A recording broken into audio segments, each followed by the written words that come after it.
Belum menyaksikan video ini, pastikan bosku jangan lupa subscribe. Karena subscribe itu gratis plus bonus tonton video terbaru setiap harinya. Jangan lupa ya. Kira-kira apa di benak Anda ketika melihat berita ini? Yaitu JK jangan bangga Indonesia kaya nikel kalau faktanya Cina yang menguasai. Apa kira-kira di benak Anda? Padahal kita ketahui kan JK ini pada saat 2004 yang lalu menjadi wakil dari Presiden Susilo Bambang Yudhoyono, yaitu orang nomor 2 di Republik ini. Tetapi baru sekarang ini menyatakan hal seperti ini. Padahal saat ini Presiden Joko Widodo juga sudah menstop ekspor biji mentah nikel. Tetapi baru sekarang ini ya. Ini juga pernyataan ini pernah dibantah lah oleh Luhut Binsar Panjaitan. Yaitu di sini Luhut bantah JK industri nikel dipenuhi pekerja Cina. Pergi cek saja ke sana. Sebenarnya kita itu sangat untung sekali loh dengan adanya stop ekspor biji nikel, yaitu yang dilakukan oleh Presiden Joko Widodo. Karena Presiden Joko Widodo sangat berani sekali menstop ekspor biji nikel. Karena di Indonesia sekarang akan melakukan hilirisasi produk nikel. Bayangkan ketika di stop ekspor biji nikel yang dulunya hanya menghasilkan 1,1 miliar US dollar, sekarang naik 30 kali lipat, yaitu 30 miliar US dollar. Bayangkan, gara-gara menstop ekspor biji nikel dan melakukan hilirisasi nikel di dalam negeri. Jadi kritiknya Pak JK ini sangat terlambat sekali. Ya seharusnya kalau memang nikel di Indonesia sangat banyak sekali, seharusnya Pak JK pada saat menjadi wakil presiden pada 2004 dulu mendampingi Presiden Susilo Bambang Yudhoyono, seharusnya nikel sudah di stop lah ekspor biji mentahnya. Bukan sekarang ini keluar-keluar seperti ini. Bahkan juga sudah dibantah oleh Luhut jika pekerja Cina sekarang ini sudah minim, alias kebanyakan pekerja dari Indonesia. Bahkan di sini Luhut mengatakan pergi cek saja ke sana. Dari berita ini, yaitu di sini Presiden Joko Widodo sampai kaget, yaitu dulu ekspor bahan mentah nikel hanya menghasilkan 1,1 miliar. Tahun ini diperkirakan bisa melebihi 30 miliar US dollar. Dari 1,1 miliar US melompat ke 30 miliar US. Betapa lompatan nilai tambah ini, kita yang dirugikan berpuluh-puluh tahun. Itu kemungkinan juga nyindir pemerintahan yang dulu-dulu ya. Itu dirugikan berpuluh-puluh tahun. Pajak gak kita dapat. Kalau kita itu dividen juga gak dapat. Royalti juga gak dapat. Ekspor gak dapat. Pembukukan lapangan kerja juga gak dapat. Gak dapat apa-apa. Inilah yang harus dihentikan, ucap Presiden Joko Widodo. Makanya ekspor biji nikel pada tahun 2020 yang lalu ya di-stop dan mendapatkan gugatan Uni Eropa. Tetapi Presiden Joko Widodo juga tidak ada takutnya ya. Walaupun digugat, nggak apa-apa. Kita umumkan lagi, digugat lagi, nggak apa-apa. Suruh gugati terus. Bahkan Presiden Joko Widodo menantang suruh gugati terus kepada pihak yang tidak terima ekspor biji nikel di stop. Bayangkan, karena ekspor biji nikel di stop dan akhirnya pun smelter-smelter di Indonesia akhirnya juga ada. Seperti contohnya ini, yaitu tahun 2023 smelter nikel pertama di Indonesia milik Yusuf Kalla akan beroperasi. Ini juga menurut saya ya, gara-gara ekspor biji nikel di stop, akhirnya juga Pak JK kepikiran lah ingin membuat smelter. Yaitu di sini bahkan judulnya smelter nikel pertama di Indonesia milik Yusuf Kalla akan beroperasi. Akhirnya juga imbasnya kepada anak-anak dalam negeri, yaitu termasuk Pak Yusuf Kalla juga menikmati lah penstopan bahan mentah nikel. Akhirnya juga menikmati lah. Akhirnya bisa membuat baterai, bisa membuat macam-macam lah intinya dari bisnis smelter tersebut. Bisnis smelter memiliki prospek cerah di masa depan. Pemerintah getol mendorong proyek hilirisasi, terutama untuk industri nikel. Peluang tersebut banyak dimanfaatkan oleh konglomerat Indonesia untuk ikut serta dalam pengembangan industri smelter. Tapi siapa di antara para konglomerat pemain smelter tersebut yang memiliki jumlah kekayaan terbesar? Berikut rangkumannya. Di sini yaitu Deng Walmir, Boy Thohir, dan Rahmat Ciputra Group, Lim Haryanto Wijaya. Banyak yang Arifin Panigoro, Yusuf Kalla Group juga akan merasakan lah atau kecipratan lah, yaitu dari bisnis smelter gara-gara smelter di stop dan dilakukan hilirisasi di dalam negeri. Jadi memang kebijakan Presiden Joko Widodo memang untuk jangka panjang sekali. Apalagi nikel sekarang memang untuk bahan baku. Apalagi zaman sekarang ini banyak mobil-mobil listrik berkeliaran di seluruh dunia. Jadi memang bisnis smelter ini sangat menjanjikan di masa depan. Jadi seharusnya Pak Yusuf Kalla berterima kasihlah kepada Presiden Joko Widodo yang berani menstop ekspor bahan mentah nikel, sehingga sekarang ini bisa dikelola secara mandiri di dalam negeri dan akan menghasilkan keuntungan yang luar biasa untuk masyarakat Indonesia dan juga bangsa dan negara. Untuk lebih lengkapnya simak berita berikut ini, Good News Indonesia. Ex-Wakil Presiden Yusuf Kalla melontarkan kritik pedas soal pengelolaan nikel di tanah air. Menurutnya, Indonesia adalah negeri yang kaya nikel, namun pengelolaannya kebanyakan dilakukan oleh Cina. Dia menyinggung banyaknya pekerja asing asal Cina yang banyak muncul di proyek smelter pengolahan nikel. Ini Indonesia, daerah kaya nikel, tapi yang kerja semua Cina. Dari daratan sampai tukang las, ujar pria yang akrab disapa JK itu dalam peringatan HUT 70 tahun Kalla Group di Grand Ballroom, Kempinski, Jakarta Pusat pada Jumat 28 Oktober 2022. Menurutnya, Kalla Group sedang mengebut pengerjaan smelter nikelnya sendiri. Smelter yang benar-benar dibuat oleh anak negeri dan pekerjanya pun diambil dari warga sekitar. Yusuf Kalla menegaskan smelter itu bakal selesai konstruksinya dan mulai operasinya tahun depan. Kita bikin smelter, kita belajar sendiri. Insya Allah tahun depan smelter pertama milik nasional akan beroperasi, papar Yusuf Kalla. Yusuf Kalla juga mengatakan dirinya ingin semua pengembangan teknologi dilakukan oleh anak negeri. Semua kita lakukan, tapi tidak dengan otak dari luar, kemampuan diri sendiri, tutur JK pada waktu lalu. Dalam catatan detik.com, dilansir dari situs resmi Kalla Group, perusahaan sedang mengebut proyek pengelolaan mineral smelter yang dibangun anak perusahaan yaitu PD Bumi Mineral Sulawesi. Produk akhir berupa ferronikel berkapasitas 33.000 ton per tahun dan stainless steel. Saat ini lokasi pengelolaan berada di Kecamatan Bua, Kabupaten Luwu, Sulawesi Selatan. Direktur Marketing dan Business Development Kalla Group, Haryadi Kaimudin, mengatakan Persero yang memasuki usia 70 tahun terus mengembangkan bisnisnya ke sejumlah sektor. Salah satunya industri smelter nikel yang direncanakan mulai beroperasi tahun depan. Sebenarnya banyak juga lain sektor bisnis Kalla. Mungkin yang bisa dibuka adalah smelter ya, karena sudah pernah diekspos.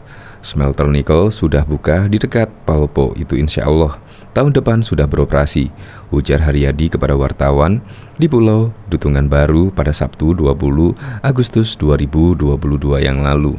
Bahkan diketahui Menteri Koordinator Maritim dan Investasi Menko Marves Luhut Binsar Panjaitan membantah informasi yang disampaikan Yusuf Kalla soal pekerjaan nikel dari Tiongkok.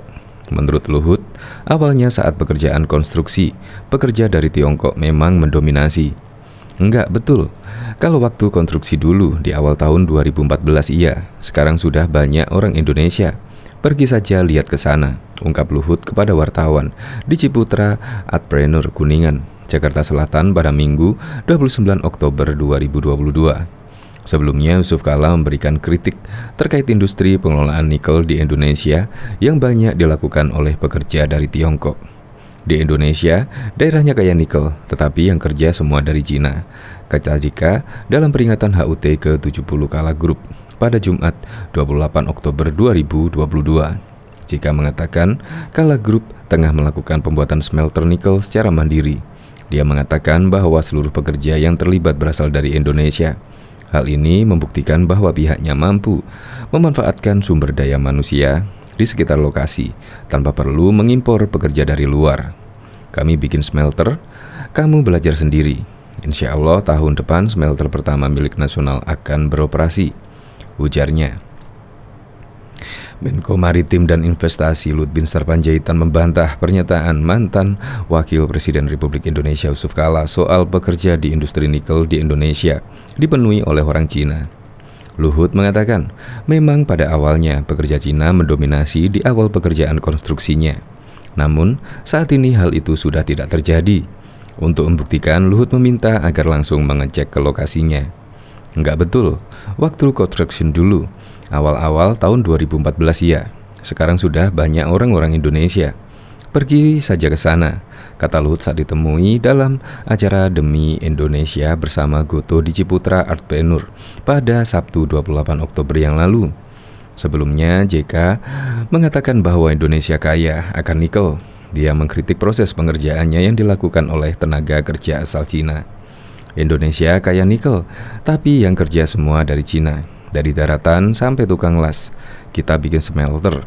Tahun depan smelter pertama milik nasional akan beroperasi, kata pria yang akrab dipanggil JK di acara HUT Kalah Group di Hotel Kempinski pada Jumat 28 Oktober. JK mengatakan dirinya ingin membangun teknologi smelter yang dikuasai oleh anak-anak di dalam negeri. Teknologi ke depan kita lakukan, tapi tidak dengan otak dari luar, melainkan kemampuan diri sendiri, sambungnya. Salah satu bisnis yang JK miliki yakni Kalah Group tengah menggarap cuan bisnis ekosistem baterai kendaraan listrik atau electric vehicle. Salah satu perusahaan yang dibangun Kalah Group adalah smelter produksi baterai EF, yaitu nikel sulfat yang terletak di Palopo, Sulawesi Barat. Tak seperti smelter lain yang menggunakan batu bara, smelter yang dibangun ini menggunakan tenaga air. JK mengatakan smelter buatan Indonesia harus bersumber dari energi bersih. Bahkan Presiden Joko Widodo mengaku tidak takut digugat oleh pihak luar negeri terkait pelarangan ekspor bahan mentah minerba yang kini dilakukan pemerintah Indonesia. Menurut Jokowi, jika Indonesia tidak berani untuk menyetop ekspor bahan mentah minerba, maka Indonesia akan terus mengalami kerugian. Kalau kita teruskan, rugi besar kita. Meskipun kita digugat, nggak apa-apa. Nikel digugat, ini kita umumkan lagi, digugat lagi nggak apa-apa. Suruh gugati terus, kata Jokowi dalam seminar Outlook Perekonomian Indonesia 2023 dengan tema Resiliensi Ekonomi Melalui Transformasi Struktural di Jakarta pada Rabu 21 Desember 2022. Menurut Jokowi tak masalah jika soal gugatan nikel masih berlanjut. Pemerintah Indonesia masih akan memperjuangkan haknya untuk mencari nilai tambah yang sebesar-besarnya untuk penerimaan negara melalui penghentian ekspor bahan mentah minerba. Yang digugat belum rampung, kita stop, gugat lagi nggak apa-apa. Tugas kita adalah sesekali mencari nilai tambah yang sebesar-besarnya. Kembali lagi kemampuan domestik kita harus betul-betul kita garap, ujarnya. Jokowi juga menegaskan salah satu yang penting dilakukan untuk menambah penerimaan negara yaitu melalui hilirisasi dengan menghentikan ekspor bahan-bahan minerba. Memang kita lakukan drastis stop semuanya, tapi satu persatu harus. Nikel sudah rampung sehingga nilai tambah juga melompat, ujarnya. Dulu ekspor bahan mentah nikel yang hanya menghasilkan 1,1 miliar US. Tahun ini diperkirakan bisa melebihi 30 miliar US. Dari 1,1 miliar US melompat ke 30 miliar US. Betapa lompatan nilai tambah itu, kita yang dirugikan berpuluh-puluh tahun. Pajak kita dapat, kalau kita itu dividen juga nggak dapat, royalti juga nggak dapat, ekspor nggak dapat, pembukaan lapangan kerja juga nggak dapat apa-apa. Inilah yang harus dihentikan, ucap Jokowi. Menyusul nikel, Presiden Jokowi mengatakan pemerintah akan menghentikan ekspor bahan mentah komoditas lainnya. Namun Jokowi tidak menyebutkan secara terperinci komoditasnya. Hari ini kan kita tambah lagi. Kalau kemarin stop nikel, hari ini akan umumkan lagi satu. Ada kan kita umumkan lagi satu komoditas yang kita miliki, setelah dari sini akan diumumkan lagi stop nih. Karena tidak bisa kita biarkan lagi ekspor bahan mentah, tidak, pungkasnya. Presiden Joko Widodo juga mengingatkan bila Indonesia masih termasuk kategori negara yang rentan terpuruk kurun tahun 2014 hingga 2015. Posisi Indonesia bersama dengan 5 negara lainnya. Hal itu disampaikan Jokowi dalam seminar Outlook Perekonomian Indonesia 2023 dengan tema Resiliensi Ekonomi Melalui Transformasi Struktural di Jakarta pada Rabu 21 Desember 2022. Kita tahu di 2014 hingga 2015 kita ini masih masuk dalam fragile, kita masih dimasukkan ke dalam negara rentan untuk terpuruk bersama 5 negara lainnya, kata Jokowi. Kala itu, kata Jokowi, dunia sedang menghadapi taper tantrum, di mana suatu keadaan gejolak ekonomi ketika Bank Sentral Amerika Serikat memperketat kebijakan moneternya. Kalau kita ingat, saat itu ada taper tantrum, Dan kalau kita lihat angka detail di tahun 2014 hingga 2015, defisit transaksi kita berada di angka 27,5 miliar US di tahun 2014. Kemudian di tahun 2015 di angka 17,5 miliar US ujar Jokowi. Kemudian, jika dilihat dari detail lagi, neraca perdagangan Indonesia masih mengalami defisit sebesar 2,2 miliar US pada tahun 2014. Oleh sebab itu, saya sampaikan kepada para menteri, kita harus berani merubah ini, mereformasi struktural kita, agar hal-hal yang membahayakan ekonomi makro bisa kita lakukan termasuk SBN ujarnya. SBN saat ini 38,5% dikuasai oleh asing. Sekarang tinggal 14,8% yang dikuasai asing. Sebab, jika kita banyak dikuasai asing, maka nantinya ketika ekonomi makro Indonesia goyah, mereka akan berbondong-bondong menarik SBN-nya. Kondisi berbalik saat ini, neraca transaksi berjalan kita kuartal ketiga 2022 sudah surplus 9,8 miliar US. Ini 0,9% dari PDB kita. Artinya perbaikan-perbaikan itu betul-betul nyata dan kelihatan dalam angka-angka, jelas Jokowi. Dia juga mengaku selalu meminta update terbaru kepada para menterinya terkait perkembangan pertumbuhan ekonomi Indonesia berupa angka-angka. Saya selalu minta dalam angka, Pak, ini sudah lebih baik. Ya, angkanya berapa? Angkanya pasti saya minta. Dari berapa dan sekarang berapa? Karena itu penting sekali bagi saya, tegasnya. Meskipun pertumbuhan ekonomi Indonesia sekarang terus membaik, namun situasi yang dihadapi sekarang ini bukan situasi yang gampang. Situasi sangat sulit diprediksi, sulit dihitung, dan teori-teori standar semuanya sudah sulit untuk kita pakai lagi. Karena tidak semua sekarang keluar berdasarkan pakem-pakem yang ada. Betul-betul situasi yang sangat sulit, pungkas Presiden Joko Widodo. Bahkan mantan Wakil Presiden Muhammad Yusuf Kala menyinggung pengelolaan tambang di Kabupaten Luwu Timur, Sulawesi Selatan untuk kembali dikelola masyarakat dan pemerintah daerah.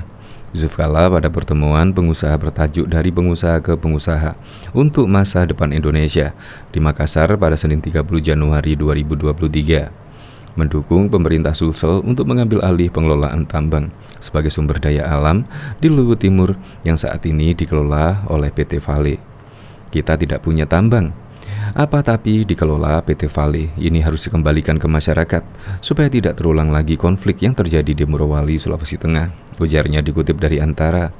Menurutnya, konflik yang terjadi di PT Gunbuster Nickel Industri GNI Morowali Utara, Sulawesi Tengah harus dicegah dan jangan dibiarkan terjadi di pertambangan nikel Luwu Timur. Pengusaha asal Kabupaten Bone itu menemukan bahwa hal itu dipicu karena adanya ketidakadilan. Tenaga kerja Cina mendapat upah bahkan 4 kali lebih besar dibanding pekerja lokal. Selain itu, dari segi sosial terjadi komunikasi yang tidak berkembang. Supaya ini tidak terjadi, bukan berarti mereka pulang, tapi kita harus maju. Jangan dari kekayaan SDA itu hanya upah yang kita dapatkan, kata JK sapaan akrab Yusuf Kala. Sebelumnya, Gubernur Sulsel telah menyampaikan secara langsung bahwa menolak adanya perpanjangan kontrak karya PT Vale Indonesia saat rapat dengar pendapat RPD bersama Komisi 7 DPR dan Kementerian Energi dan Sumber Daya Mineral ESDM pada 2022 lalu. Kami tidak ingin menjadi miskin lagi warga kami, di mana kami kaya raya sumber daya alam dan kami hanya jadi penonton, kata Andi Sudirman. Selain JK, sebelumnya Ketua MPR RI Bambang Susatyo juga menyatakan dukungan kepada pemerintah Sulawesi Selatan untuk mengambil alih PT Vale Indonesia agar dikelola langsung oleh badan usaha milik daerah BUMD. Sudah saatnya taat tambang nikel di Blok Sorowako, Luwu Timur. Taat tambang nikel di Blok Sorowako, Luwu Timur yang selama ini digarap PT Vale Indonesia dialihkan pengelolaannya ke badan usaha milik daerah BUMD, provinsi dan kabupaten, kata Bambang Susatyo. Bambang juga mendukung langkah Andi Sudirman Sulaiman yang menolak perpanjangan kontrak karya perusahaan pertambangan nikel. Kontrak karya menjadi izin usaha pertambangan khusus IUPK.